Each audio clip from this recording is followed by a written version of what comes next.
C'est l'heure du grand dossier. Soyez bien évidemment les bienvenus sur LCI avec aujourd'hui cette question, cet enjeu, cercle de la mort, le plan secret de Trump en Iran. Alors je sais, la formule, elle est dure, elle est incroyable. Et pourtant, le président Donald Trump s'est vu soumettre, selon des sources, ce plan militaire. Imaginez une zone autour du nucléaire iranien où tout ce qui approcherait serait frappé immédiatement. C'est l'idée et on vous la détaille dans quelques instants. De quoi impressionner les Iraniens ?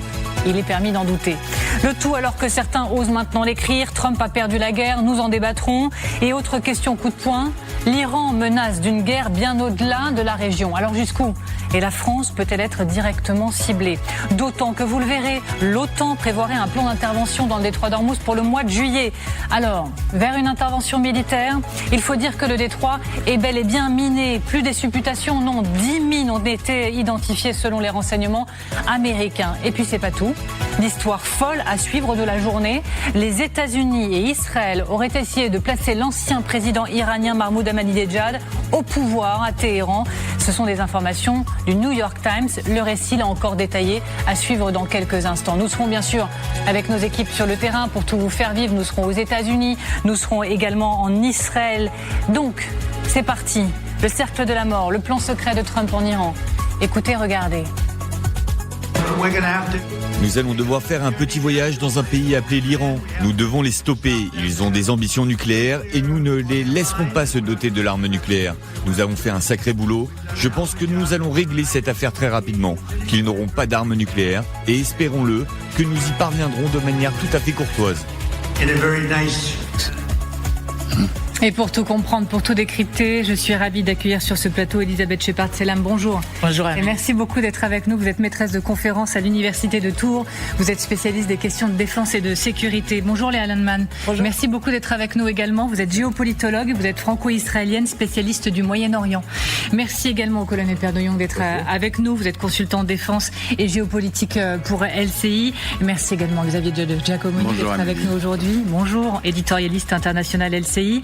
Raphaël Jérusalemi, on vous salue également. Merci d'avoir accepté le rendez-vous. Vous êtes ancien officier du renseignement militaire israélien.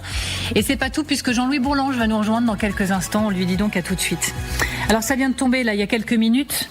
Benyamin Netanyahou fera ce que je lui demande. C'est ce qu'a asséné Donald Trump. Ultimatum dans l'air, vous le savez, il menace de frapper d'ici 2-3 jours, un gros coup même selon ses mots. Israël est sous pression. L'armée israélienne à l'instant le confirme, Tsahal est en état d'alerte maximale. Merci beaucoup Betsabé Salem d'être avec nous en direct depuis Tel Aviv. C'est vrai que ça fait quelques heures que vous et nous on voit cette information monter de Tsahal en alerte maximale. Comment ça se concrétise Betsabé ? Oui, tout à fait. Et les observateurs sécuritaires insistent ces dernières 24 heures. C'est le niveau d'alerte le plus élevé depuis ce cessez-le-feu avec l'Iran. Alors concrètement, eh bien, les armées israéliennes et américaines ont achevé leurs préparatifs en vue d'une potentielle attaque et sont donc prêtes à lancer une action à tout instant. Il y a aussi un scénario auquel elles se préparent, ces deux armées.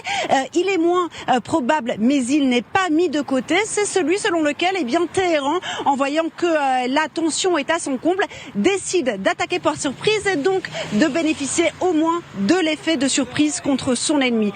Le sentiment ici, en tout cas, c'est qu'une escalade est inévitable, que ce n'est qu'une question de jours. Selon Israël Hayom, qui est un des principaux médias ici, eh bien, Israël d'ailleurs ferait pression pour attaquer non seulement les infrastructures énergétiques en Iran, mais aussi les infrastructures nationales, les aéroports, les ports, les ponts.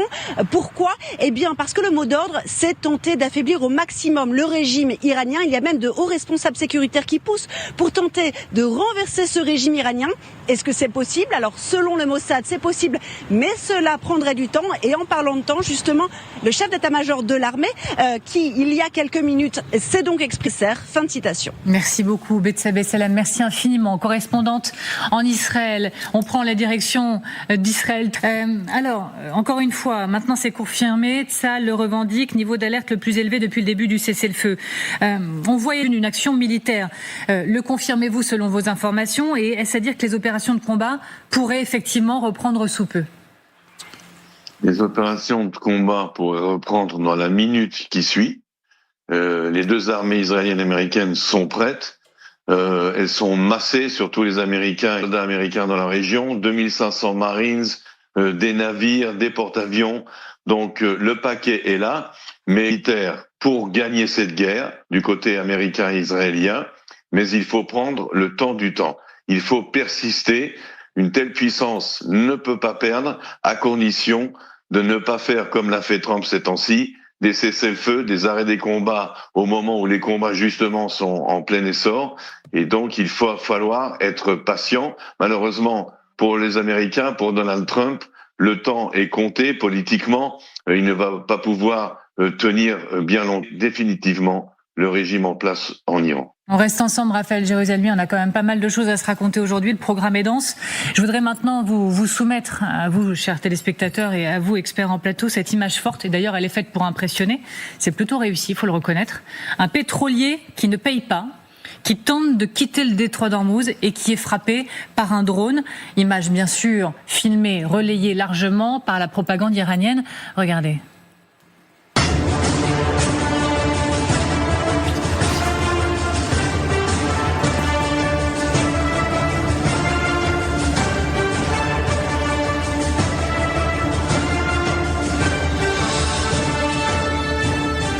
Alors voilà, musique de film, réalisation, moyens mis à disposition. Colonel, qu'on comprenne bien ce qu'on est en train de regarder, votre analyse. Alors en fait, vous avez un malheureux pétrolier qui transite à 10 ou 15 nœuds, 20 nœuds grand maximum, c'est-à-dire en fait 40 km à l'heure, ce qui veut dire que très concrètement que vous avez donc sur la côte comment dire du détroit d'Ormuz, vous avez un tireur et vous avez le drone qui part, il l'amène tranquillement. C'est une cible qui est extrêmement facile, c'est une cible civile, hein. Donc il y a pas de détection, il y a rien, donc voilà, il est livré. C'est un peu le sous-titre du film, c'est un peu massacre en direct ou la mort de l'innocent. Donc c'est vrai que c'est de la communication et grâce à ça, c'est vrai que ceux qui avaient des velléités de transiter par Ormuz, j'imagine que les armateurs vont dire halte au feu, machine à arrêt, on rentre. Donc c'est vrai que c'est extrêmement facile. On sait que les Iraniens ont une quantité énorme de drones et ce genre de bateaux, c'est les cibles parfaites, quoi. Elisabeth et Xavier juste après. Justement, c'est clairement une mise en scène. Il faut le dire, c'est une cible facile. On ne parle pas d'une prouesse militaire, il faut le souligner. Mais ça suffit, cette pression psychologique, pour faire peur aux armateurs, bien évidemment aux assureurs qui sont déjà très frileux. Et donc ça suffit à arrêter un certain nombre. Xavier ? Il y a deux niveaux de communication. Il y a cette image qui effectivement est assez spectaculaire et qui parle à tous les armateurs, à tous les assureurs, à tous les capitaines de navires. Les Iraniens ont pensé qu'il fallait remettre une petite couche parce que il y a des bateaux qui essaient de passer et puis il y en a qui rechignent un peu à payer. Et là, il y a une autre information qui est très intéressante, Amélie. Les Iraniens nous informent que dans les dernières 24 heures, ils ont laissé passer 26 bâtiments. Et ça, cette information, elle vient en écho avec cette image. Si vous payez, il ne vous arrivera rien. Finalement, c'est beaucoup moins cher que la surprime d'assurance. C'est beaucoup moins cher, évidemment, que de taper dans une mine ou que de se faire frapper par un drone. Effectivement, il y a un navire de la Corée du Sud qui a dit, oui, on est passé en coopérant avec les autorités iraniennes. Donc, quand on coopère... Coopérer, c'est payer. On passe. Allez-y, je vous en prie.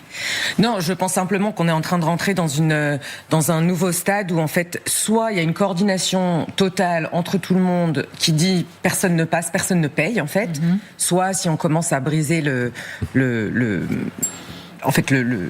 stop iranien, il y a aucune coordination qui va être possible. Et s'il n'y a pas de coordination possible, c'est encore un message aux Iraniens qui dit vous inquiétez pas, de toute façon à la fin chaque pays le fait individuellement. Alors ça fait un petit moment qu'on n'avait pas fait le point sur cette bombe mondiale qui est devenue Hormuz, un détroit dont on sait maintenant, c'est plus juste des supputations, c'est une confirmation, une révélation qu'il est piégé par 10 mines, pas des infos diffuses. Non, elles ont été identifiées, les renseignements américains le disent, ils en ont compté 10. Pourtant, effectivement, vous l'avez dit Xavier, des navires passent 26. Alors tout ça, faut qu'on le démêle ensemble, qu'on comprenne vraiment l'ampleur de ce qui est en train de se passer. Colonel, je vous emmène avec moi. Colonel Père de Jong, une récente évaluation, je le disais, du renseignement américain rapporte que les forces américaines ont identifié au moins 10 mines dans ce détroit. Ça faisait longtemps qu'on en parlait, cette fois c'est confirmé. Alors c'est confirmé par l'armée américaine surtout, donc c'est pas une information comme ça bizarre qui traîne, c'est confirmé, ce qui veut dire que les Américains ont détecté une dizaine de mines dans Hormuz. Ça c'est la mauvaise nouvelle. Et entre autres ils ont détecté, c'est le modèle Mahan numéro 3, le modèle Mahan numéro 4. Alors celle-là, c'est une mine qui fait 300 kilos, donc elle est extrêmement importante, elle est est ancrée au sol, on dit mouillée, donc elle a une chaîne qui l'accroche en bas, et elle a un détecteur sismique et magnétique, et elle fonctionne toute seule. Celle-là, c'est une mine collante, la mine 7 est plus petite, elle est faite pour être mise en place le long des côtes, donc en fait elle détecte une cible, et elle saute évidemment juste quand le bateau arrive en dessous. Donc ça, c'est une très mauvaise nouvelle, parce que ça veut dire que les Américains en ont détecté 10, premier point, et le deuxième point, c'est qu'on ne sait pas réellement combien les Iraniens en ont mis en place. Et là, on voit bien que du coup, comme il y a un risque, aujourd'hui, il y a une zone qui est totalement interdite, c'est la zone au nord d'Oman qui est ici. D'accord. Donc ça, c'est complètement interdit, c'est une zone de transit potentiel. Si on ouvrait demain matin le détroit d'Ormuz, il faudrait que les bateaux passent par là, parce qu'il y a un flux montant, un flux descendant. D'accord. Le flux descendant passe par là. Aujourd'hui, c'est quasiment interdit. Donc ça bloque le dispositif. Et progressivement, on voit ce qui est assez adroit de la part des Iraniens, c'est que le dispositif monte en direction de la côte iranienne, et donc les Iraniens peuvent mieux contrôler aujourd'hui les bateaux qui transitent. Donc ils renforcent leur mainmise, on le comprend, et c'est dans ce contexte qu'on apprend que l'OTAN envisagerait une mission pour aider les bateaux à franchir le détroit s'il n'est pas libéré pour le mois de juillet. Ça peut sembler lointain, mais honnêtement, on peut se dire que c'est quasi demain. Expliquez-nous concrètement comment ça pourrait se passer. Alors c'est la grande nouvelle, parce que c'est une nouvelle politique d'abord. L'OTAN s'engagerait, et on voit bien que le contexte n'est pas, la condition n'est pas liée à un cessez-le-feu ou pas. Donc c'est à partir du mois de juillet, si ça continue comme ça, on ne pourra pas laisser faire, donc on va mettre en place des moyens maritimes et aériens de l'OTAN. L'OTAN, c'est 32 pays, il y a déjà une dizaine de pays qui ont des flottes militaires qui transitent dans la région, donc on peut imaginer qu'une bonne partie de l'OTAN soit concernée par le sujet, donc vous auriez des escortes, on en a parlé de nombreuses reprises, des escortes de bâtiments, des escortes liées avec des hélicoptères évidemment avec des bateaux, donc il y a un dispositif très important qui se mettra en place. Ça veut dire quoi? Que si un tir vient de la côte iranienne, naturellement, la protection des bâtiments nécessiterait d'intervenir en Iran et donc d'agir sur l'Iran. Donc on change de période, on change de dimension très, très concrètement dès le mois de juillet. Donc c'est important, vous le soulignez vous-même. C'est une information majeure, je trouve. Information majeure. Oui. Merci de confirmer ce qu'on ressentait. Merci beaucoup, colonel. Elisabeth, je m'arrête sur les mines, on revient sur l'OTAN et cette information majeure, comme le disait le colonel. Mais des mines, c'est intéressant encore une fois parce que jusqu'à maintenant, c'était une théorie sans éléments concrets. Là, ça devient identifié. On peut imaginer que ce n'est que la partie immergée de l'iceberg. Il faut s'imaginer beaucoup plus un détroit tapissé de mines. On n'a pas forcément besoin de beaucoup de mines pour que ça soit efficace. Je pense à un précédent historique dont on parlait hier soir. Il fallait 36 mines pour les Américains pour bloquer le port de Haiphong au Vietnam pendant la guerre du Vietnam. C'est à peu près 30 km, je crois, le port. 36 mines, c'est pas beaucoup. On n'a pas besoin de beaucoup. Pourquoi? Surtout dans cette situation-là, c'est la pression psychologique. On ne sait pas où ils sont.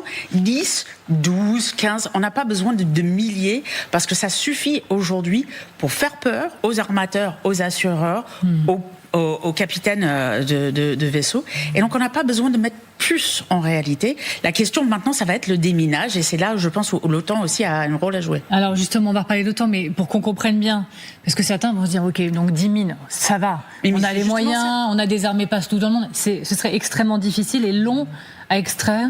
Ça ne peut pas se faire sous le feu.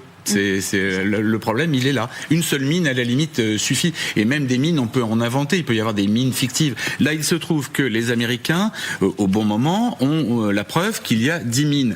Mais c'est plutôt en leur défaveur, alors que pour les Iraniens, c'est une bonne nouvelle qu'on ait repéré leurs mines, parce que tous les armateurs, tous les assureurs, comme on disait tout à l'heure, vont prendre d'énormes précautions. Il y a deux possibilités pour passer Hormuz. Soit, comme avant, on passe dans les deux chenaux du sud, un chenal montant, un chenal descendant, pour entrer et sortir du golfe Persique. Côté omanais, en fait, c'est là où il y aurait les mines, a priori. Ça, c'était avant. Maintenant, j'ai encore vérifié là sur Marine Traffic, tous les bâtiments passent soit très légèrement au sud de l'île de Larak quand ils sortent, soit quand ils entrent au nord de l'île de Larak. Voilà, on le voit très très bien sur les deux schémas, la flèche rouge et la flèche bleue. Et là, les Iraniens peuvent très bien les contrôler, parce qu'ils n'ont plus énormément de moyens quand même. Au niveau sémaphore, radar, il y a beaucoup de choses qui ont été frappées par les Américains et les Israéliens, mais ils peuvent contrôler, ça se fait quasiment à vue, et surtout, c'est à portée des vedettes rapides, des speedboats, des drones, des missiles côtiers, et donc ils peuvent faire le genre d'image qu'on a vu tout à l'heure, impressionner tout le monde, et je vois pas comment un déploiement de force, même de l'OTAN, et encore, faut le décider, de l'OTAN, c'est politique la décision. On va revenir à l'OTAN. Je vois pas comment même militairement ça peut régler le problème. L'interrogation m'intéresse, vous la gardez sous le coude un tout petit instant. Je voudrais demander à Raphaël Jérusalemi, qui est quand même ancien officier du renseignement israélien, quand les renseignements américains disent on a identifié 10 mines, comment font-ils pour les identifier ces 10 mines? Question basique. Identifiée au visuel, elle peut être identifiée par des moyens électroniques ou radar, sonar.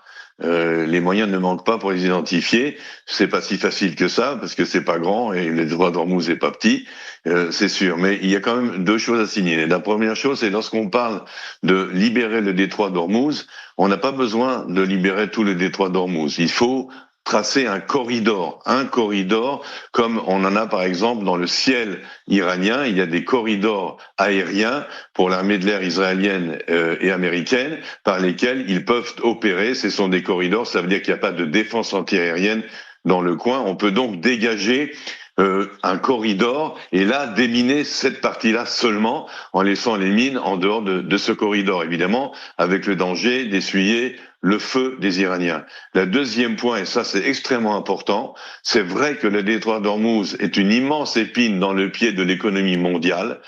C'est vrai que psychologiquement, ça fait peur, mais militairement parlant, il faudrait quand même oublier le détroit d'Ormuz. Ce n'est pas un champ de bataille, ce n'est pas un théâtre d'opération à privilégier pour l'instant. Laissons-le, ce détroit d'Ormuz. Il y a une guerre à mener contre l'Iran, contre les gardiens de la révolution, sur le sol iranien même, à l'intérieur de l'Iran même.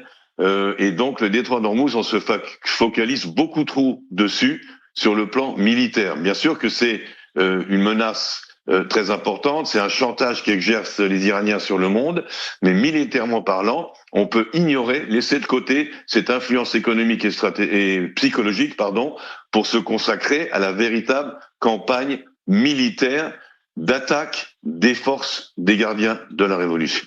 Léa Landman qui réagit sur ce plateau, allez-y, je vous en prie. Je trouve ça assez intéressant de voir en fait, parce que ce que dit Raphaël Jérusalemi, en fait, ça montre toute la différence entre les problématiques israéliennes par rapport aux problématiques américaines.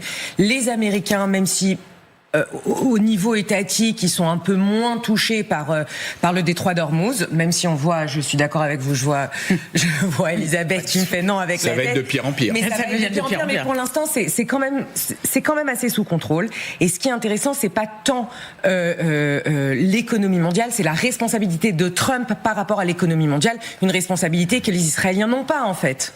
Alors, je voudrais qu'on avance, pardon Elisabeth, je sais votre passion, je la vois, votre passion sur le sujet, mais il faut qu'on parle de l'OTAN. Et si l'OTAN décidait de s'en mêler militairement? Vous l'avez dit vous-même, colonel. Pour vous, c'est une information majeure. On n'y est pas encore. Mais on ne pensait pas que l'OTAN irait jusque-là. On avait compris que l'OTAN disait jusqu'à maintenant, ce n'est pas notre guerre. Ok, sauf erreur de ma part. Ce serait un cap majeur. Quel type d'opération? Alors, il faut savoir que la décision n'est pas prise. Non. Donc, au niveau politique, c'est pas fait. Par contre, les états-majors, évidemment, planifient. Oui. Et la planification, il y a des options. Et donc, il y a une option, intervention des marines et des armées de l'air de l'OTAN. Donc ça, on est dans une période préparatoire qui ne prédétermine pas le fait que le pouvoir politique décide, oui ou non, demain matin, d'engager l'OTAN. N'allons pas trop vite. Ceci étant dit, si on planifie, je sais par expérience que la planification, à un moment donné, il y a quelqu'un qui se retourne et qui dit on en est où de ce plan? Et le gars sort le plan, il le met sur la table, on l'applique. Et pourquoi c'est possible? Parce qu'on voit déjà que les marines se prépositionnent.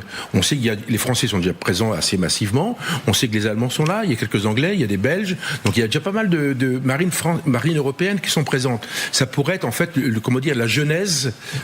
Ça voudrait dire entrer en guerre ou pas? Parce qu'on l'a écrit, on l'interroge en bas de l'écran, je vous pose la question. Ça voudrait dire entrer en guerre de l'OTAN?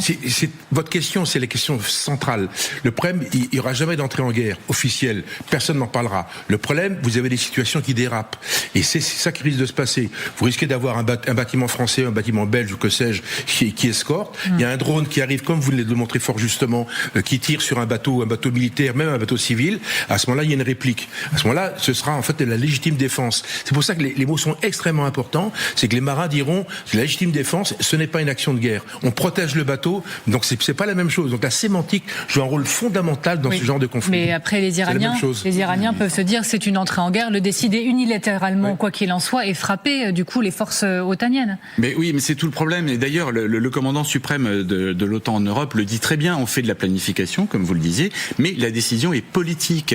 Est-ce que, par exemple, la France, la Grande-Bretagne, l'Allemagne l'Allemagne vont prendre la décision d'aller faire la guerre à l'Iran, parce que ça revient à ça. Imaginez des moyens en navire ou autres à l'entrée d'Ormuz qui tentent d'escorter les bâtiments qui sortent, les pétroliers, avec le drapeau français, qui se font prendre à partie par les Iraniens. Évidemment, il y aura une réplique. Est-ce qu'un Rafale français décollant du Charles de Gaulle va aller bombarder des batteries côtières en Iran?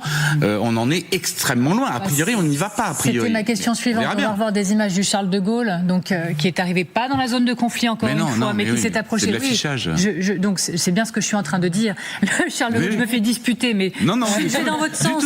Elle n'est pas dans la zone de conflit, mais la question, elle est légitime de se demander si l'OTAN prépare un plan en juillet pour intervenir dans le détroit, ce que ça impliquerait, soyons non populistes 2 secondes et demie, pour les forces françaises, notamment pour ce Charles de Gaulle. Alors il y a quand même une réserve par rapport à l'OTAN, c'est que l'OTAN prend des décisions de façon unanime. Je vois pas comment, pour l'instant, la Turquie donne le OK pour lancer une opération même de défense. Et je rappelle aussi qu'au début de la guerre, les Iraniens ont frappé une base militaire anglaise à Chypre et que les Anglais n'ont pas riposté. Donc en fait, on est loin de ce qu'on appelle en anglais du tit for tat, c'est-à-dire une escalade, pas une escalade qui va de 0 à 100, mais une escalade par cap. Oui. Donc la question, l'OTAN peut se préparer. Déjà, quand on donne 3 mois jusqu'en juillet, c'est un peu particulier dans le cadre de cette guerre. Et surtout, ça va être une décision politique. L'OTAN n'a même pas de politique par rapport au Moyen-Orient. En général, ils n'ont pas de politique moyen-orientale parce qu'ils n'arrivent pas à se mettre d'accord. Alors, autre question, parce que je suis sûre que vous l'avez vu, on y reviendra d'ailleurs un peu plus tard dans cette émission, c'est important. L'Iran nous menace ces dernières heures de frapper au-delà de la région. Il y a un communiqué, si l'agression contre l'Iran se répète, la guerre régionale qui avait été promise s'étendra cette fois au-delà de la région. La question, c'est notre mise en risque. Est-ce que vous croyez qu'elle est réelle, qu'effectivement les Iraniens auraient non seulement la volonté, mais les moyens de nous toucher? Et est-ce que ça doit nous retenir? Est-ce que ça doit retenir l'OTAN jusqu'au bout, d'intervenir de quelque manière que ce soit? Alors, au-delà de la question, par exemple, des missiles, il faut se rappeler qu'ils ont aussi des proxys, des réseaux aussi à l'étranger. On l'a vu en Amérique du Sud, on l'a vu en Europe, je pense à Burgas, je pense à Chypre, on l'a vu en Asie, il y a eu des attentats ou des tentatives à Bangkok, entre autres. Ils n'ont pas besoin de missiles pour nous toucher. Ils menacent avec des missiles. On a vu les missiles qui ont touché sans beaucoup de charge, enfin sans charge du tout, mais à Diego Garcia. Mais ils ont des moyens de toucher au cœur de l'Europe. Europol a sorti des études cette semaine sur les agences iraniennes en Europe. C'est quand même très important. Donc ils ont des moyens déjà de nous causer des problèmes. Et donc ça doit nous freiner. Ça doit freiner l'OTAN et ses membres. Au contraire, ça doit nous rappeler pourquoi c'est aussi essentiel de combattre ce régime et d'aller au bout. Et c'est ça le problème avec Donald Trump, c'est qu'il n'a pas forcément... il ne donne pas simplement l'impression aujourd'hui de vouloir aller au bout du régime. Colonel, même question, de telles menaces mises sur la table, quand des plans sont réfléchis au niveau de l'OTAN pour intervenir, ça doit retenir chacun dans son camp d'y aller? Parce que le risque est trop grand? Non, je crois pas. Aujourd'hui, on a changé de méthode, on a changé de moment. Concrètement, aujourd'hui, nos économies sont en train de s'effondrer. C'est ça qu'il faut voir. On peut faire la guerre pour le pétrole, on peut faire la guerre pour l'économie. Donc, je pense qu'aujourd'hui, la situation n'est pas la même. C'est pour ça que l'Iran a intérêt à faire attention.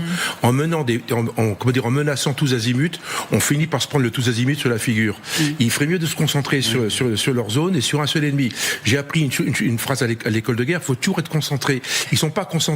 À force de se disperser, ils vont se le prendre sur la figure. C'est le problème. On fait pas la guerre au monde entier. C'est quoi cette histoire? Donc il y a un hubris iranien aujourd'hui qui est complètement incroyable. Dire, tactiquement parlant, ça n'a aucun sens. Il s'agit dans leur bocal. Et ça les décrédibilise, je pense. Ça me fait aussi des ennemis. On va en reparler dans quelques instants et c'est ça qui est bien, garder cette énergie. On va en reparler dans un instant et on va en parler notamment avec Jean-Louis Bourlanger. On va aussi parler de cette formule qui est complètement folle, le cercle de la mort. Oui, ce serait le plan secret soumis à Trump ces dernières heures. Jean-Louis Bourlanger, je vous laisse vous installer, mais je vous salue. Vous êtes ancien président de la Commission des Affaires étrangères à l'Assemblée. C'est toujours, bien sûr, vous le savez, un plaisir de vous recevoir sur ce plateau. Alors, le président Trump a été informé, selon plusieurs sources, de ce concept militaire. Je résume, une zone autour du nucléaire iranien où tout ce qui approcherait serait frappé immédiatement. De quoi impressionner les Iraniens? On en doute On en parle. Le tout alors que certains osent maintenant l'écrire. Trump a perdu la guerre. Là encore, on pose les mots, on en débat. Le tout alors qu'il y a aussi cette autre question coup de poing dans l'atmosphère. L'Iran menace d'une guerre bien au-delà de la région. Jusqu'où la France peut-elle être directement ciblée? Et puis comme on a décidé de vous mettre un menu vraiment complet sur la table aujourd'hui, c'est pas tout. Ce sera certainement l'histoire la plus folle de la journée.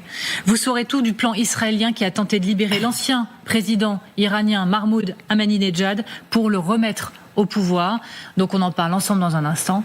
On vous dit à tout de suite.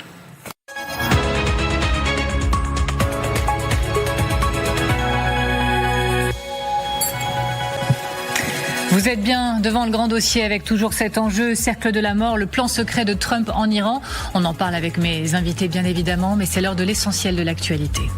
Un autre prétendant à l'Élysée sous le coup d'une enquête après Édouard Philippe soupçonné de détournement de fonds publics. Dominique de Villepin fait l'objet d'une enquête du parquet financier dans l'histoire des statuettes depuis restituées qui lui avaient été offertes alors qu'il était ministre des Affaires étrangères entre 2002 et 2004. Son entourage a réagi auprès de TF1 LCI et assure, je cite, que le parquet national financier n'aura aucune difficulté à faire la lumière sur cette affaire pour laquelle Dominique de Villepin se tient sereinement à sa disposition.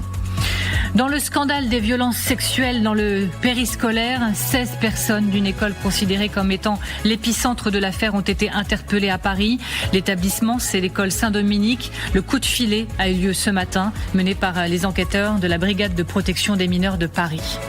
Et puis dans l'affaire Patrick Bruel, accusé de viol, des concerts ont été annulés au Québec. Il devrait mettre entre parenthèses sa carrière, affirme le maire de Paris, Emmanuel Grégoire. Voilà pour l'essentiel de l'actualité. Nous reprenons le fil de ce grand dossier. Cercle de la mort, le plan secret de Donald Trump. Je salue à nouveau mes invités sur ce plateau. Toujours Elisabeth Shepard-Selam, toujours le colonel Per de Jong, Léa Landman, Xavier de Giacomoni, toujours Raphaël Jérusalemi depuis Israël avec nous en direct. Et donc bonjour à vous, Jean-Louis Bourlange. Rebonjour, vous êtes ancien président de la Commission des Affaires étrangères de l'Assemblée nationale.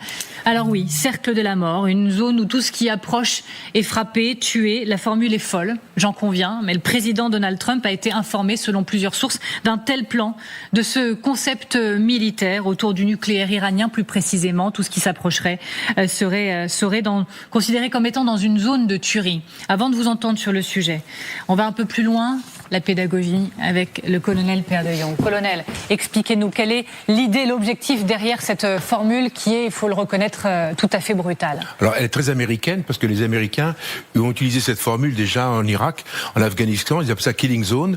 Et en général, c'est une zone d'exclusion aérienne. Là, c'est assez particulier. C'est une zone d'exclusion terrestre. Donc, quelle est l'idée? En fait, l'idée, c'est de se dire, l'uranium enrichi est quelque part. On l'a situé dans, trois endroits. Qu'est-ce qu'on fait? On va faire une espèce de zone interdite qui fait plusieurs centaines de mètres. Globalement, on va dire 1 kilomètre, par exemple, de rayon ou de diamètre. Et en fait, personne ne pourra y rentrer. D'accord. Donc, vous avez un système, en fait, qui va isoler, qui va totalement, rendre ces zones totalement, impossibles d'accès pour qui que ce soit des véhicules, que ce soit des avions, quel que soit l'engin capable d'y aller, il pourra pas y aller parce que c'est une zone d'exclusion. Ça veut dire quoi? Ça veut dire c'est du tir automatique. Quel que soit ce qui va rentrer, c'est automatique. C'est pour ça que la notion de cercle de mort elle est forte, mais elle est assez juste quelque part. C'est que vous y rentrez, on vous tue. Alors, on comprend maintenant le principe, mais dans les faits, comment les Américains pourraient-ils mettre ce plan en action? Comment déterminer la zone? Comment mettre les moyens à disposition? Expliquez-nous. Alors, d'abord, on a vu que c'était 3 zones seulement. Oui. Peut-être une 4e ou une 5e, il n'y a que 3 zones. Hein. Donc ça, c'est le premier point. Deuxième point, vous avez 2 missions. Donc, vous voyez Fordo, Natanz et Ispahan. On considère que c'est là que ça se passe. Après, vous avez une double mission. Première mission, c'est de la surveillance. Donc, vous avez des satellites, vous avez des drones qui vont surveiller, qui vont observer. Il y a des caméras. Ça sera en temps réel. Donc, il y aura en permanence au-dessus de cette zone, il y aura un moyen d'observation. Puis après, il y aura un moyen d'action. C'est globalement sur des drones tueurs, ou éventuellement l'aviation qui pourrait revenir comme le A-10 ou des avions F-35 et F-18 comme d'habitude. Donc, vous avez un double système qui va totalement isoler cette région. Et ça, c'est assez facile à faire. Parce que les zones sont assez petites et ça va pas consommer trop de matériel. Enfin, ça va en consommer, mais en fait, pas autant qu'on imagine. Et ça permet quoi? Ça permettra en fait à Trump d'attendre, parce que pour l'instant, ils n'ont pas accès aux 440 kilos d'uranium enrichi. On attend tranquillement et on verra un peu la fin de la guerre ou la négociation, comme elle se met en place, pour pouvoir récupérer, la matière première. Parfait, colonel de Jong. Alors, regardez, écoutez, Donald Trump en a parlé lui-même il y a quelques jours seulement, Donald Trump. Nous obtiendrons l'uranium enrichi de l'Iran à un moment donné, quand nous le voudrons. Nous le surveillons. J'ai créé une chose appelée Space Force, et il surveille cette zone. Si quelqu'un y entrait, il pourrait vous dire son nom, son adresse et le numéro de son badge. Si quelqu'un s'approche de l'endroit, nous le saurons, et nous le ferons sauter. Alors Jean-Louis Bourlange, je ne vous interroge pas sur l'aspect technique et militaire, bien sûr, le colonel l'a fait à merveille, mais ça peut impressionner les Iraniens. En fait, je vais vous poser la question autrement. Est-ce que pour vous, c'est une démonstration de force ou plutôt un aveu d'échec? C'est-à-dire que finalement, on reconnaît par la voie diplomatique qu'on n'obtiendra pas le nucléaire iranien, donc du coup, on est obligé de déterminer des zones et de passer par la force. Oui, techniquement, je ne sais pas du tout si c'est complètement dément. Je crois que généralement, notamment le colonel dit que c'est quand même quelque chose qui a un certain sens technique. Moi, je trouve que c'est intéressant. Parce que c'est un mouvement nouveau sur la façon de neutraliser les armes, les matières fissiles.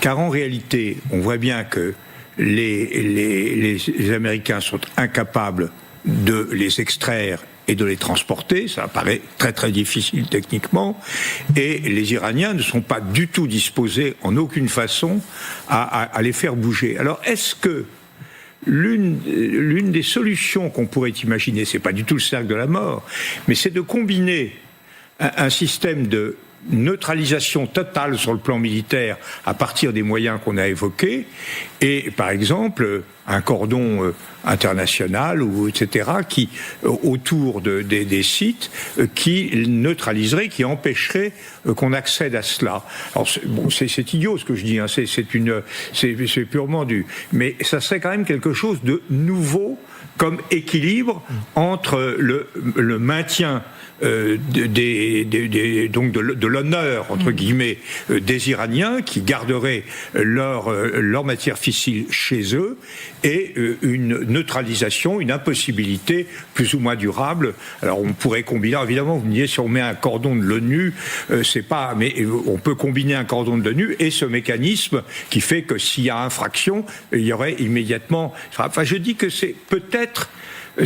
Mais vraiment, je suis pas du tout un spécialiste, c'est peut-être totalement idiot ce que je dis, hein, mais je trouve que on bute tellement actuellement sur les termes possibles d'un compromis. Et tant qu'il n'y a pas de compromis, on a cette menace d'escalade avec tous les risques énormes qui s'y attachent, que peut-être on pourrait envisager une neutralisation des matières fissiles in situ et non pas leur transport.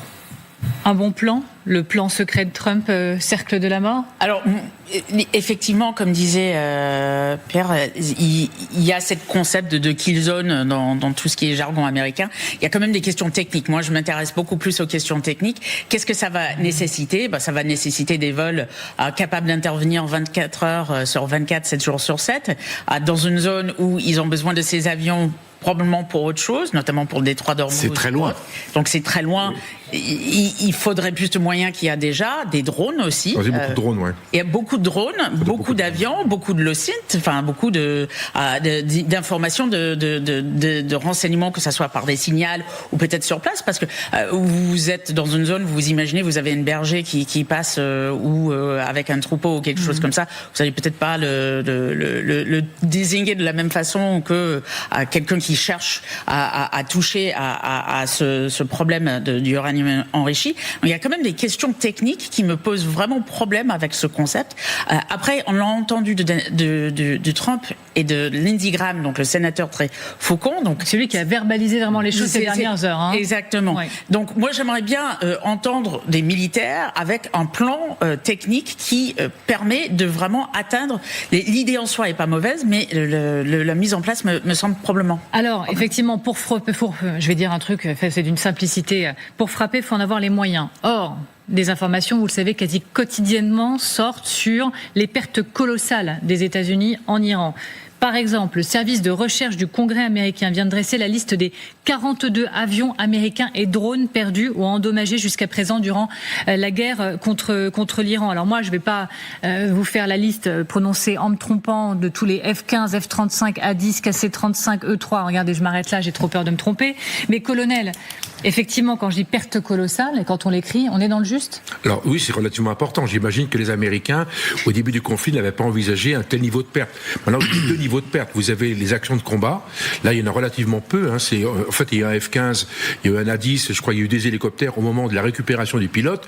Autrement, c'est les bombardements sur les sites et par des missiles ou par les drones iraniens. Donc c'est pas du tout le même niveau. Donc on voit bien que globalement, encore une fois, le chiffre est important, mais au combat, il y a eu assez peu de pertes. Alors, je vais vous soumettre maintenant une question. Elle est vraiment taillée pour vous, en fait, je pense, Jean-Louis Bourlanges, parce que je vais vous soumettre les mots de Gérard Haraud sur son compte X, qui a eu ces mots. Il a écrit « Les États-Unis ont perdu la guerre ».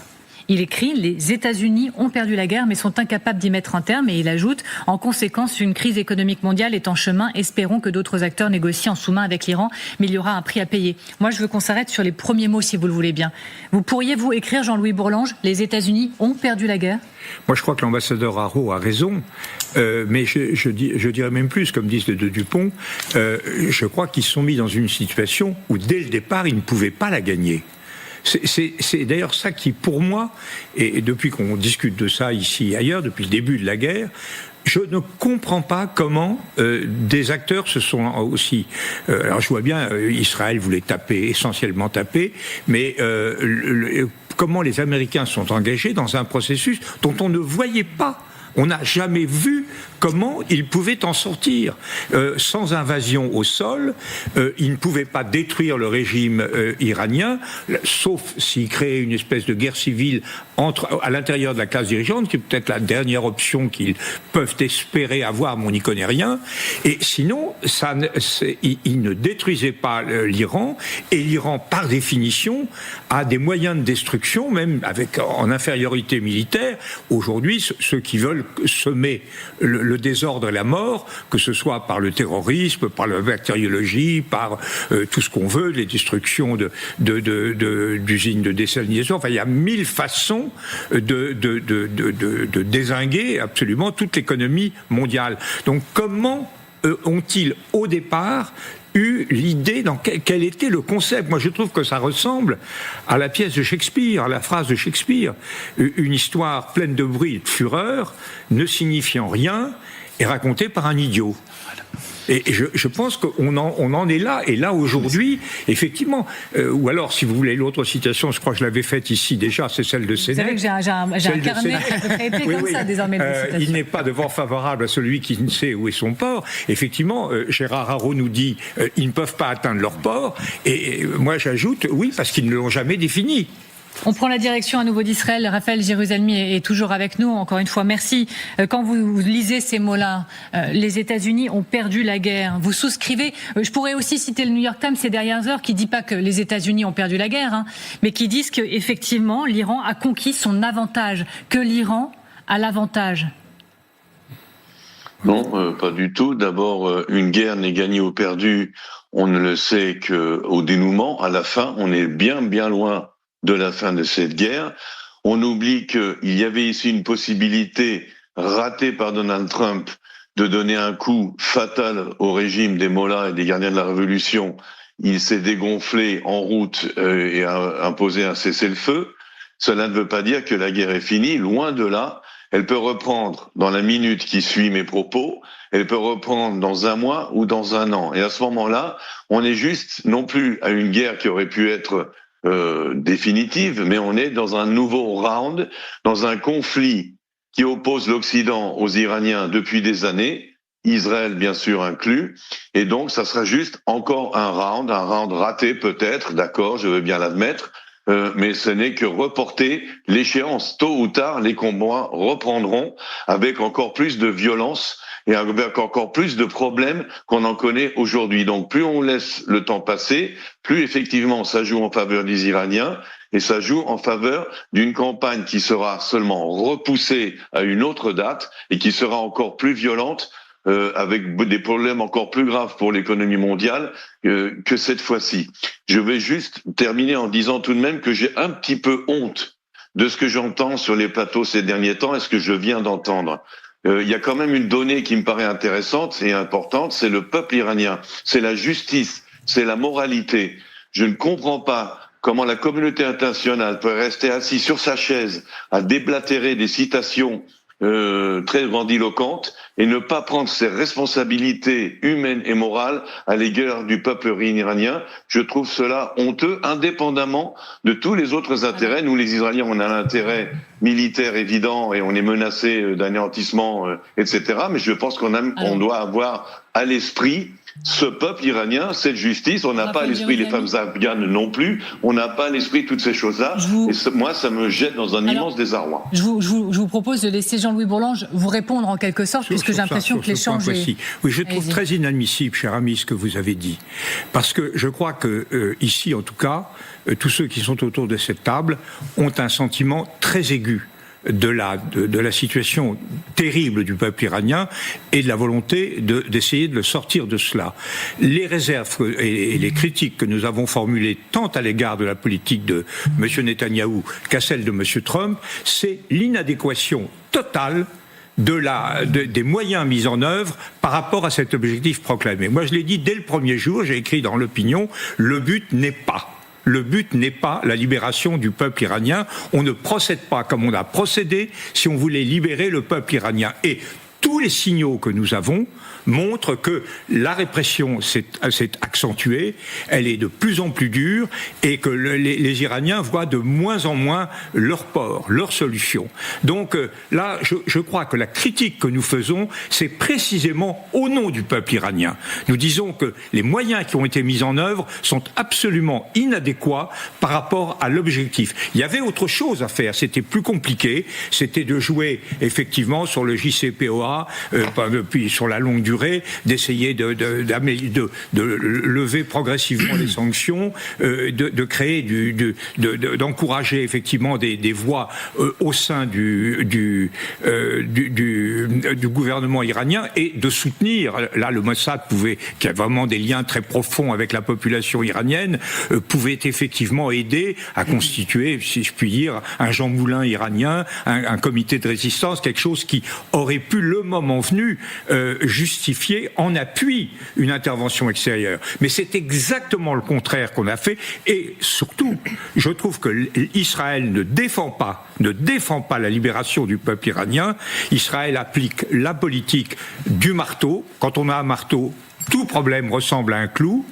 Et je termine par là. Et il suffit de voir ce qui s'est passé à Gaza, où on a détruit, pour des raisons très justifiées compte tenu de l'horreur de l'agression du Hamas, on a détruit tout cela et aujourd'hui, plusieurs années après, le Hamas est toujours là et on n'a pas l'ombre d'une solution politique. Alors, pour la disparité des points de vue, allez-y Léa Landman. J'y vais rapidement. D'abord, il faut remettre Gérard Haro dans un contexte idéologique, parce qu'il parle par idéologie, et lui il dit que les États-Unis ont perdu la guerre avant même d'entrer en guerre. Donc je voudrais mettre entre parenthèses, il s'est froissé avec le ministère des Affaires étrangères des Émirats, c'est-à-dire qu'il a une position qui est très compliquée, même pour le Moyen-Orient. La deuxième chose, c'est que depuis le début de la guerre, et là je reviens à ce que vous avez dit au début qui a étonné beaucoup de gens, c'est-à-dire que Trump a dit Netanyahou fera ce que je lui dirai. Mais c'est comme ça depuis le début en fait. On a présenté Netanyahou qui était le seul à avoir du pouvoir sur Trump sans prendre en compte Erdogan, Ben Salman, Ben Zayed qui sont des partenaires très importants qui ne voulaient pas au début de la guerre et qui maintenant quand même demandent à aller jusqu'au bout de l'idée, plus ou moins. Et le troisième point très très important, c'est au-delà du cynisme de Netanyahou autour de cette guerre dont on peut parler, on peut discuter. Les Israéliens, la classe militaire, pensaient vraiment pouvoir libérer le peuple iranien. Il y a des relations très très profondes, historiques, mais très très profondes entre les peuples. C'est pas comme si, et qui n'a rien à voir avec les Palestiniens. Mais c'est sur la méthode le problème. C'est pas sur la volonté. Attends, pardonnez-moi, il va falloir que je reprenne. Non, il faut que je reprenne un petit peu le cours, le fil. Non, mais vous savez, en plus, c'est important. Il faut aussi, tout est important. ce dont on vient de parler est important. Mais il faut aussi qu'on reparle de cette menace des Iraniens parce que elle inquiète, on le sait, aussi nos téléspectateurs. Les Iraniens ont dit quoi aujourd'hui ? Ils ont dit qu'ils étaient prêts à frapper au-delà de la région. Forcément, ça interpelle. D'abord, on écoute les mots iraniens et on en reparle juste après. Un avertissement ferme du corps des gardiens de la révolution islamique. La guerre régionale annoncée s'étendra au-delà de la région si les agressions se répètent. Dans un communiqué, le CGRI, tout en rappelant les défaites répétées de l'ennemi américano-sioniste, a averti que si les agressions contre l'Iran se répétaient, la guerre régionale annoncée s'étendrait cette fois-ci au-delà de la région et que nos coups écrasants frapperaient dans des endroits que vous ne pouvez imaginer, vous laissant complètement dévasté. Je vais vous soumettre les 3 questions qui sont imposées à la suite de cette déclaration. Jusqu'où peuvent-ils aller ? L'Europe peut-elle être visée ? La France peut-elle être directement ciblée ? On va aussi vous soumettre une carte qui montre justement la portée des missiles iraniens. Comme ça, on a aussi l'aspect extrêmement concret de la situation. Colonel, derrière les mots, la réalité de la menace, est-ce qu'il faut craindre ? Non, d'abord oui aux 3 questions. La France peut être concernée, l'Europe est concernée, tout le monde est concerné. C'est une menace sous émute, c'est le premier point, donc oui, ça concerne tout le monde. Deuxième chose, les moyens. Les Iraniens ont démontré qu'ils avaient des moyens à 2 niveaux. Je rejoins Elisabeth lorsqu'elle parle des proxys répartis sur l'ensemble de la planète et bien sûr au Moyen-Orient. On parle des Houthis, on parle du Hamas, on parle du Hezbollah, etc. Et puis, ils ont une capacité balistique qui est indéniable. On peut pas la nier. Donc en fait, cette balistique, elle les amène, le schéma que vous avez montré est parfait. On voit très bien que l'Europe est menacée. En tout cas, l'Europe jusqu'à la Grèce, etc., l'Albanie, tout ça, c'est concerné par un tir. Donc encore une fois, il y a une menace réelle. Maintenant, avec les Iraniens, le problème, c'est 1, l'hubris, et 2, c'est peut-être une espèce de volonté destructrice ou en tout cas suicidaire. C'est pas impensable. Il y a une espèce un truc fort chabrol quelque part en Iran que je sens remonter très fortement et qui fait qu'en fait, au bout d'un moment, on finit par faire n'importe quoi. Faut pas sous-estimer le jusqu'au-boutisme iranien. Faut pas le prendre à la légère. Non, alors par rapport à la menace balistique, moi j'y crois très très peu parce qu'on est vraiment en bout de range, c'est-à-dire qu'on est vraiment aux 2000 km, on est vraiment à la fin de ce que peut faire le missile. L'Europe peut être visée, mais pas la France. La Turquie, peut-être les quelques îles grecques, mais enfin le problème il est pas là, je pense. Le problème il est sur le terrorisme qu'on a très très bien connu nous en France, nous Français, soldats français à Beyrouth. Je vous rappeler le Drakkar par exemple, de mémoire 58 morts. 83, ouais. 58 morts en 1983. En 83, oui, d'accord. C'est ça. 58 morts en 1983. Ça, c'est une menace qui est tangible et qui peut être mise à profit. Mais moi, j'ai la sensation que cette communication des gardiens de la Révolution, elle arrive au moment justement où l'OTAN parle peut-être en juillet de voir comment sécuriser Hormuz. Elle arrive au moment où la France a envoyé le Charles de Gaulle. C'est donc une sorte d'avertissement aux puissances occidentales qui ne sont pas alliées avec les États-Unis et Israël dans cette guerre pour le moment. Il n'y a pas de coalition, de leur dire n'allez pas plus loin, restez en dehors de tout ça, autrement vous pourriez, comme nous l'avons fait dans le passé, en souffrir. Je pense que c'est ça le message. J'ai entendu un chiffre à la mi-journée, les Iraniens auraient à leur disposition 250 000 miliciens comme armes de combat dans le cadre d'attaques terroristes par exemple. Est-ce que ce sont des chiffres qu'il faut effectivement prendre au sérieux ? Alors sur les chiffres, je me méfie toujours d'un chiffre exact parce que c'est des cellules souvent qui sont secrets. Donc c'est en Iran, pas en Europe ni dans les pays occidentaux a priori. Ça fait énorme comme chiffre. Mais aujourd'hui, on sait, et le chiffre de l'Europol est quand même 14 000 contenus en ligne pour recruter notamment des gens. Ils n'ont pas besoin d'avoir des cellules même fixes aujourd'hui. Ils peuvent recruter à travers les réseaux sociaux. Ils peuvent payer, parfois, bien évidemment, c'est par idéologie, mais c'est pas toujours par idéologie. Et on sait aujourd'hui, à travers nos renseignements, qu'il y a une activité importante. Aux États-Unis, ils ont arrêté un certain nombre, qui ont attaqué notamment des synagogues ou qui avaient préparer des attaques contre des synagogues notamment, mais aussi d'autres institutions officielles. C'est une véritable menace. C'est quelque chose qu'on a peut-être oublié après l'Argentine, après Burgas en Bulgarie ou ailleurs, mais c'est quelque chose qui est là depuis très longtemps et qui savent réactiver quand ils ont besoin. Et c'est ça peut-être pour moi plus important qu'un missile qui tape sur Paris, ça j'y crois beaucoup. J'ajoute un élément dans notre discussion, dans notre équation. Les Iraniens, donc je vous le rappelle, ont dit menacer aujourd'hui de frapper au-delà de la région. Alors au-delà, il y a la géographie comme on vient de la mettre sur la table, mais ils ont menacé de quoi ces dernières heures? De frapper les puits de pétrole, de frapper les câbles Internet sous-marins, c'est ça? Et puis, autre menace émergente par la voie de la propagande à la télé iranienne, c'est la question des satellites. Regardez comment l'agence de presse Fars a publié un débat à la télé posant la question de savoir si une explosion de missiles en orbite terrestre pourrait neutraliser des satellites américains, israéliens, peut-être même un peu plus. Regardez.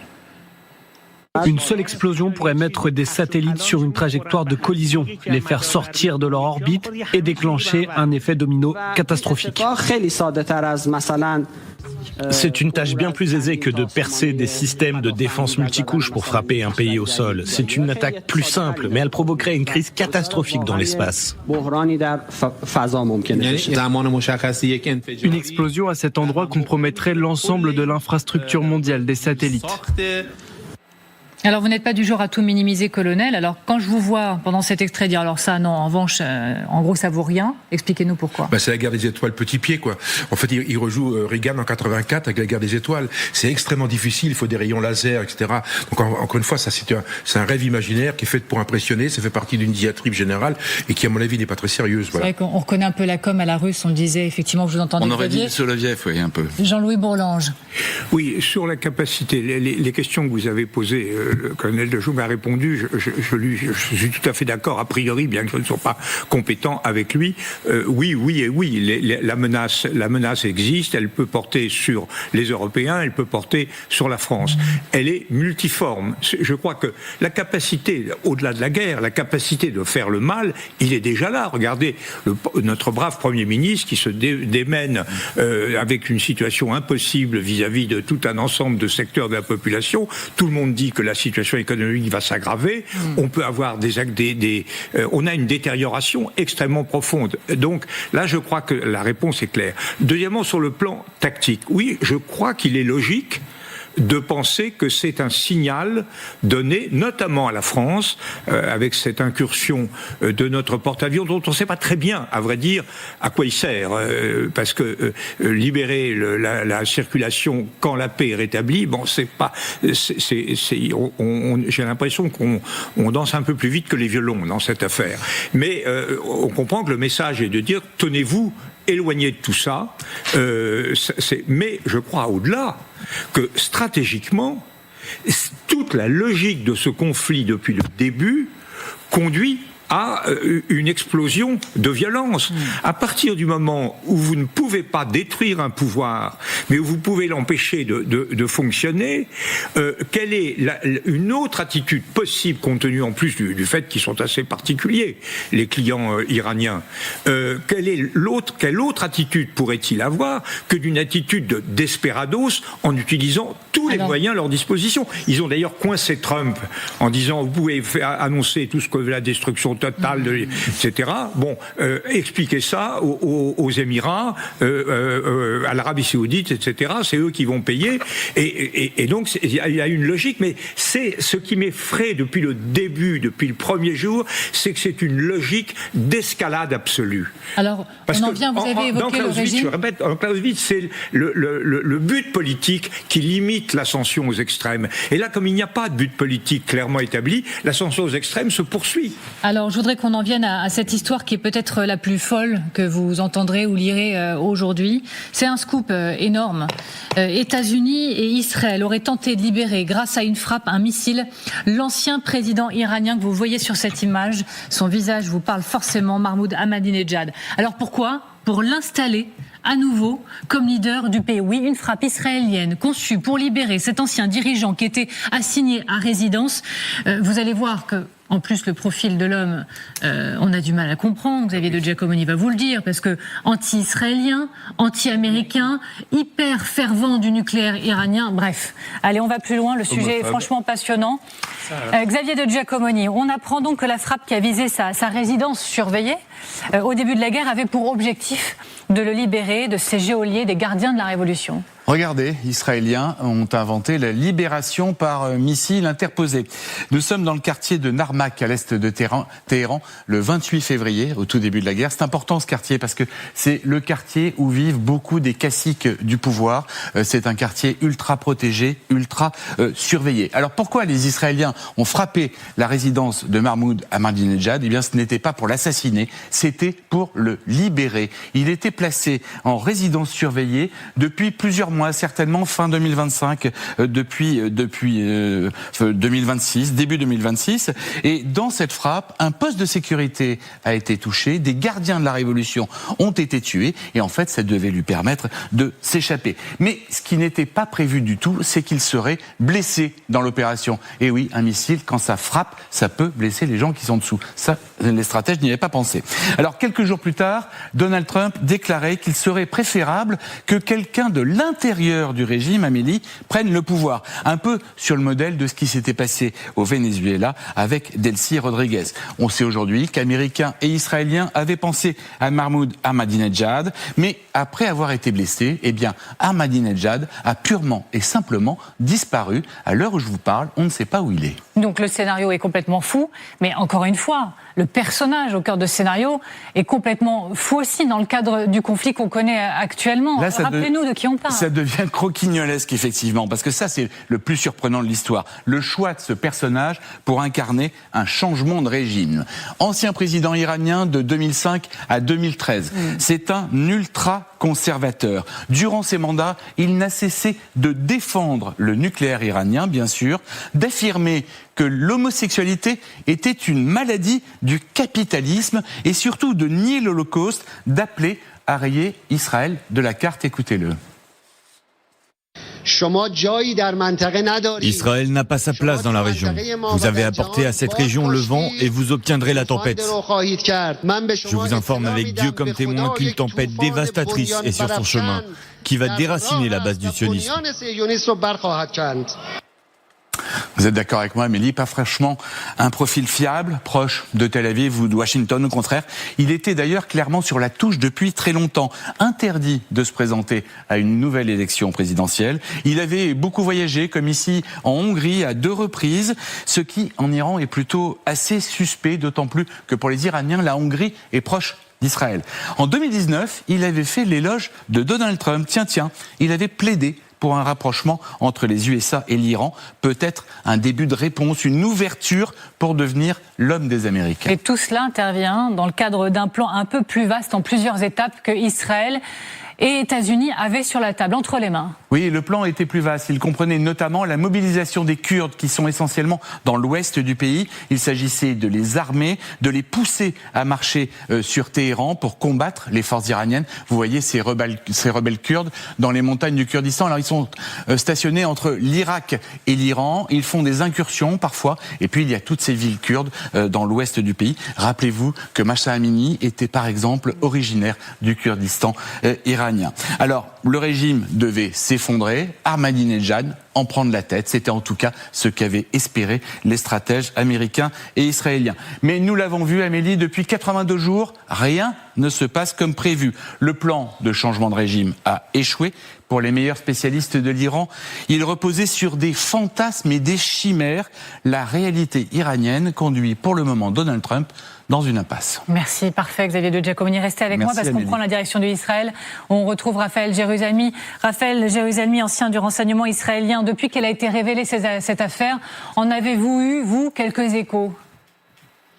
Oui, alors il faut d'abord bien comprendre que Ahmadinejad fait partie d'une brochette de personnalités qui ont été envisagées effectivement, non pas pour prendre les rênes du pouvoir définitivement à la place du régime des Mollahs, mais peut-être pour assurer un gouvernement de transition, car la difficulté, ça va être la transition entre la chute du régime, si on y parvient, car moi j'espère encore qu'on pourra y parvenir, et des élections démocratiques et libres. Entre les deux, vous avez un problème de transition. Il faut donc quelqu'un qui soit fort. Si vous prenez le fils du Shah Pahlavi, et lorsqu'il arriverait trop tôt à Téhéran, il n'aurait aucun pouvoir sur tous les hauts fonctionnaires, tous les militaires qui seront encore en place, parce que vous pouvez éliminer tous les hauts dirigeants importants, Mollah et des gardiens de la Révolution, vous avez des centaines, voire des milliers de hauts fonctionnaires et de gens qui occupent des postes clés.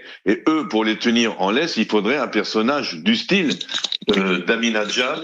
Excusez-moi, c'est mes écouteurs.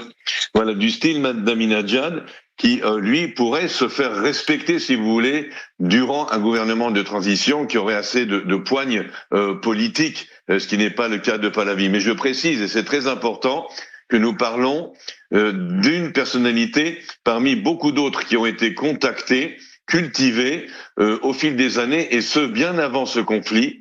Depuis des années et des années, le Mossad, mais aussi la CIA, entretiennent des relations privilégiées avec certains membres du gouvernement actuel, dont des généraux de l'armée régulière, mais aussi des généraux à l'intérieur des gardiens d'évolution, pour la simple raison que nous exploitons, toutes les rivalités internes, tous les comptes à régler, toutes les dissensions qui existent au sein de ce régime, parce qu'on oublie qu'il y a en ce moment même où on parle énormément de divisions et de désaccords sur la route à suivre en Iran. On reste ensemble. Je vous donne la parole, Jean-Louis Bourlange. Il y a Sonia Dredi qui nous attend du côté de la Maison-Blanche. Donc, je vous en prie, mais après, on ira la voir juste ensuite. Allez-y, Jean-Louis Bourlange, allez-y. Oui, non, je crois que je comprends très bien ce qui vient d'être dit. Je crois que c'était, depuis le début, la seule petite espérance, c'est d'arriver, à travers cette affaire, à une rupture de l'unité de la classe dirigeante au pouvoir en Iran.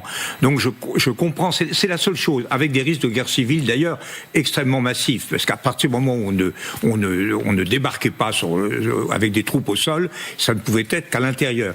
Mais alors, je dois dire que le choix d'Ahmadinejad comme leader modéré, je rappelle qu'il a volé, c'est lui qui a complètement volé son élection. Et en plus, alors je vais simplement citer une petite anecdote qu'on m'a rapportée sur lui. C'est que quand il était en poste, il avait été voir le guide suprême et il lui avait dit, guide, il faut absolument qu'on engage un programme immédiat d'élargissement de toutes les artères de Téhéran. Alors le guide suprême avait marqué un peu de surprise devant cette proposition et il a dit, mais pourquoi ? C'est très simple, il faut préparer le retour de l'imam caché. Donc l'imam caché qui a disparu au XIIIe siècle, si je me rappelle bien, ou au XIIe siècle, il va réapparaître et là il y aura un concours de population dans les rues de Téhéran et l'urbanisme de la ville ne peut pas l'accueillir. Donc c'est pour dire que c'est quand même quelqu'un qui n'est pas vraiment câblé comme la plupart Il avait été maire de Téhéran, c'est pour ça qu'il avait cette préoccupation. Alors, je le promettais, Sonia Dredi, on vous retrouve depuis la Maison-Blanche, correspondante accréditée pour TF1 et LCI. La Maison-Blanche aurait donc tenté de mettre l'ancien président iranien, pourtant anti-américain, anti-israélien, fervent soutien du nucléaire iranien, ils auraient tenté de le mettre au pouvoir à nouveau. Cette affaire fait-elle sens pour vous, qui vivez quasiment, pardonnez-moi, mais à la Maison-Blanche ? Et comment en parle-t-on aux États-Unis ? Alors, il y a beaucoup de surprises aux États-Unis par rapport à cette information. Ce sont des journalistes bien informés du New York Times, dont l'une qui a de très bonnes sources sur le dossier iranien, qui ont fait ces révélations. Ils se sont notamment basés sur des informations qui leur ont été données par des responsables américains qui ont été briefés sur le sujet. Alors, certains commentateurs disent que cela révèle notamment que les montre encore davantage que Donald Trump ne s'entoure pas d'experts de l'Iran forcément pour faire ces décisions, que cela appuie encore le fait et que cette administration espérait vraiment un scénario type Venezuela en s'appuyant sur quelqu'un de l'intérieur qui a envie de travailler, en tout cas est d'accord pour travailler avec les États-Unis. Et puis on avait toutes ces indications un peu de temps après l'intervention américaine en Iran. Donald Trump avait répété qu'il préférerait travailler avec quelqu'un à l'intérieur du système. Il avait très vite balayé d'un revers de la main la possible prise du pouvoir par par le prince héritier Pahlavi. En tout cas, cette information a créé beaucoup de surprises aux États-Unis. Ce qu'on apprend aussi dans l'article, c'est que Ahmadinejad, l'ancien président iranien, aurait été désillusionné après cette frappe qui était censée le libérer de son assignation à résidence et qu'il il n'aurait plus voulu participer à ce plan de changement de régime. Et depuis, on ne sait pas où il se trouve et dans quel état il est. Merci infiniment, Sonia Dredi, correspondante TF1, LCI aux États-Unis. Oui, Léa Landman, géopolitologue franco-israélienne, spécialiste du Moyen-Orient. Ça montre quoi? Moi, je lisais beaucoup d'experts de la région dire à quel point ça racontait de la déconnexion de la réalité, à quel point tout ça a été mal préparé par des gens qui ne connaissaient pas le sujet. Alors, à moins que Ahmadinejad, ça soit la plus belle histoire de déradicalisation de l'histoire de l'Iran, cette information, elle est folle, et je vous rejoins. Je pense que probablement c'était encore un essai parmi d'autres, en se disant qui peut être mis à sa tête. Mais honnêtement, cette histoire paraît tellement folle. Parce que c'est pas seulement qu'il est anti-israélien, anti-américain, antisémite, etc., etc. C'est un vrai radical qui faisait partie de l'establishment iranien, et c'est presque la faute originelle quand on parle de Salman Rushdie de remettre cet homme-là à la tête de l'Iran, parce que à moins qu'il ait changé de bord, qu'il ait été désillusionné, pas seulement par cette frappe, mais aussi par le régime au pouvoir, puisqu'il avait été interdit d'élection quand même. Il était assigné à domicile, il était gardé par les gardiens de la Révolution. Donc cette histoire est folle, et je pense que soit ça veut dire qu'ils n'étaient pas préparés, et je suis étonnée parce que en Israël, contrairement aux renseignements américains, il y a beaucoup de gens qui savent parler perse, qui connaissent très bien, qui sont perses à l'origine. C'est-à-dire qu'on peut pas dire qu'ils ne connaissent pas cette histoire. Donc cette histoire, j'ai pas de bonne réponse aujourd'hui, comme vous voyez, parce que c'est tellement on cherche pas des bonnes ou des mauvaises réponses, on cherche des analyses et des points de vue. Parce qu'en fait, c'est une de ces histoires qui sont tellement folle. Allez-y. On peut y aller. Elles sont vraiment folles. Que je vous dis, pour moi, la première chose que je pensais, bonne déradicalisation, ou bien c'est une option parmi d'autres, et c'était l'idée un peu de gagner du temps, en fait. Elisabeth. Alors, deux choses. La première, c'est dont Sonia a parlé. Dans les sources que j'ai, dans les renseignements à la fois aux États-Unis et en Israël, alors effectivement, une histoire un peu folle. Est-ce que ça aurait pas été une de ces histoires folles qu'on entend parfois au CIA ou ailleurs, que personne prendrait forcément au sérieux, mais c'était une parmi d'autres. Moi, je connais beaucoup qui ont beaucoup de doutes là-dessus. La deuxième chose qui est aussi à évoquer, et que Sonia a évoqué, c'est cette question en interne aux États-Unis. Est-ce que, à force, avec Doge, avec Musk, de virer beaucoup de monde, beaucoup d'experts, est-ce qu'aux États-Unis, on n'est pas arrivé à une équipe qui ne savait pas grand-chose sur l'Iran? Il y a une déconnexion. L'arrivée de Nick Stewart dans l'équipe de négociateurs veut dire qu'ils n'avaient pas quelqu'un expérimenté sur l'Iran. C'est possible côté américain. Côté israélien, moi j'ai un peu du mal à croire qu'il était vraiment une option prise au sérieux par les Israéliens. On pourrait faire toute une liste de pourquoi, et les Israéliens, à la différence, n'ont pas viré leurs exports sur l'Iran. Une toute petite phrase. En fait, je vais retourner à la chaussette, comme on dit, et je me dis, si vous voulez éliminer Ahmadinejad, vous expliquez exactement. Mais j'ai pensé la même chose. Peut-être ils ont essayé de l'éliminer et que ça a raté, et du coup ils ont besoin d'expliquer quelque chose. Alors j'ai une image quand même à vous soumettre, Jean-Louis Bourlange. Elle est importante puisque on le rappelle, pendant que nous parlons, Vladimir Poutine, il est à Pékin. Il est avec Xi Jinping. Je voudrais qu'on regarde ce montage là parfaitement réussi d'Audrey Chabaille, où l'on voit les deux accueils comparés de Donald Trump et de Vladimir Poutine. Les mises en scène à quelques jours sont vraiment les mêmes. Les deux hommes ont eu droit au même traitement, j'ai envie de dire presque au millimètre près. Mais au-delà de ces images, sur l'Iran, le président chinois, il hausse le ton et il parle d'un impératif de cesser les hostilités au Moyen-Orient. Il l'a dit juste au moment de recevoir Vladimir Poutine. Il dit à Poutine qu'une reprise des hostilités serait inopportune. C'est un message à Poutine ou c'est un message envoyé à Trump par le biais de Vladimir Poutine? Que faut-il comprendre? En dépit d'une gestion économique qui est quand même pas très satisfaisante, le président Xi est le maître absolu de tous les jeux actuellement. Poutine est dans son orbite. C'est absolument. J'avais un ami qui avait traversé le transsibérien. Il disait que quand on passait de l'URSS, de la Russie, la Fédération de Russie à la Chine, c'était la nuit et le jour. Donc il y a une supériorité absolue à tous les niveaux technologiques, militaires, etc. des Chinois. Donc d'où la nécessité d'être particulièrement bienveillant et accueillant. Il y a la volonté vis-à-vis de Trump de négocier. Alors vous avez vu les éloges de Trump, les éloges de M. Xi par Trump, qui était complètement l'idée de créer une relation personnelle avec un personnage stalinoïde. C'est quelque chose de totalement absurde. Mais là, il veut le ménager sur le plan économique, et il a obtenu déjà des petites choses significatif sur Taïwan, que le discours de Trump sur Taïwan a consisté à dire au milieu du discours que les Taïwanais avaient volé les Américains. C'est quand même pas une façon de marquer une solidarité active à l'égard de... Donc je crois et sur l'Iran, il a effectivement des moyens, ils agissent de façon totalement cynique, ils ont aidé l'Iran affaiblit les États-Unis, ils en profitent, ils veulent pas être pris la main dans le sac, mais ils en font. Et est-ce qu'ils peuvent faire quelque chose ? À un moment, ils ont sans doute les moyens, non pas de faire pression sur l'Iran, mais d'amener l'Iran quand même à adopter une petite ligne de compromis. Mais enfin, ils sont vraiment les maîtres aujourd'hui du jeu, défenseurs de la stabilité, défenseurs du multilatéralisme, défenseurs de l'ordre économique mondial. Enfin, c'est à pleurer. Merci beaucoup Jean-Louis Bourlange. Non, ne pleurons pas pour nous quitter. Merci Jean-Louis Bourlange d'avoir été avec nous. Merci infiniment à Léa Landman. On était ravis de faire connaissance. Merci beaucoup Elisabeth Shepard-Selam, bien sûr, le colonel Pernod, bien évidemment. Merci à vous Xavier de Giacomoni. Et je ne vous oublie pas Raphaël Jérusalemi. Merci beaucoup d'avoir été avec nous lors de cette émission. Vous êtes tous passionnés et passionnants. Diversité de points de vue, c'est intéressant. Alors n'hésitez pas à nous écouter. Le podcast, c'est avec le petit QR code en bas que vous scannez, vous flashez, vous nous retrouvez sur toutes les plateformes habituelles.